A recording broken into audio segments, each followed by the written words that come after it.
Welcome to 8.11 Sewage Treatment, the fun one. This is a picture of our sewage treatment plant in Fountain Valley, not too far from us.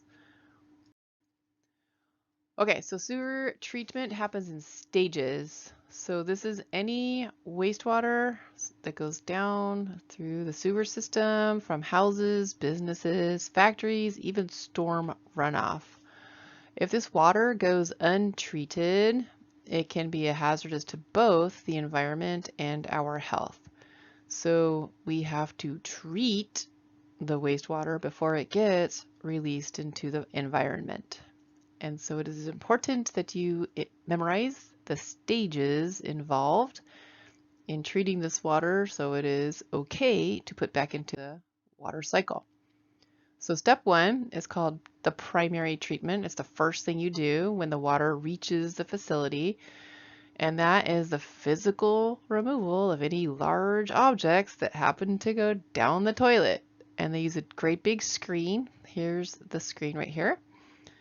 And here's all the lovely stuff that comes out of our toilets and our sewers that we flush down the toilet. So the heavier stuff is more dense and it will settle to the bottom of the tank. And then the chunky big stuff comes out, it gets graded and sent to the landfill. Part two, after all the stuff that's not water gets out, is secondary treatment. That is a biological process. We add bacteria, good bacteria, to break down the organics, the organic materials that's in our waste, our pee and our poop, turns it into carbon dioxide and this thick sludge. You can just imagine what that is. So the sludge is very dense and it will settle at the bottom of the tank. And then this thing right here goes around and it sucks up the water and sprinkles it back out on top in this big circular motion, and it aerates this water, which helps to bring oxygen to the tank so that the bacteria have oxygen to breathe to speed up their process, much like the dissolved oxygen needed when you did your eco-bottle lab first semester. So the bacteria are working really hard to do their job of breaking down these organics, and they need oxygen to do that. So they have a biological oxygen demand. And so these aerators add dissolved, remember this word, oxygen to the system so the bacteria can keep working and get rid of all the organic materials in there. All right, step three, we remove all the pollutants. And so there's a few ways that waste treatment plants can do this. So there's various filters to get rid of the little tiny microbes. I like to draw like little bugs, like microbes, to get rid of those. So you can do that with physical material that helps to filter out bigger pieces. So sand, activated charcoal, even a fine cloth can be a nice filter to remove the microbes from the water. And then there needs to be a disinfectant to kill the bacteria and the viruses so they don't stay in the water and make us sick. So there's three ways to do that.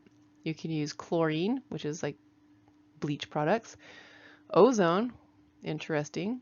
So now there's bad ozone in the atmosphere, good ozone in the atmosphere, and the disinfecting ozone for water, and UV light. So that's interesting. And UV light has a pretty cool application. There's people in third world countries that are using that to purify water. It's very cheap. It only needs to happen for, I believe, 10 to 15 minutes.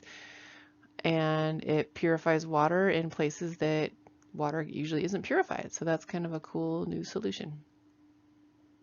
And then you're ready to go. So the clean water is called effluent, new word. And that is what can be discharged into the environment.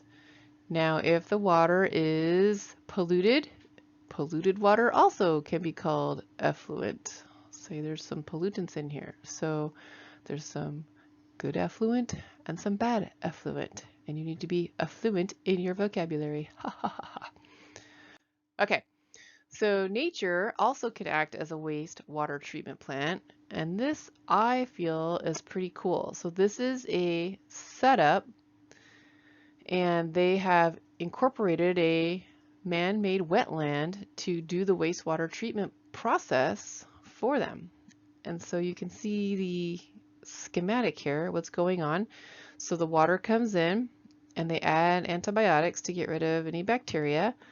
The plants have a material in them that helps to filter, so the soil acts as this filter, and then the biodegradation happens, and then the filtering through the substrate like the sand, and then the plants uptake any other toxins and hold them in the plant themselves, and then they can discharge the effluent into the wetlands. So that's pretty cool, cutting edge stuff.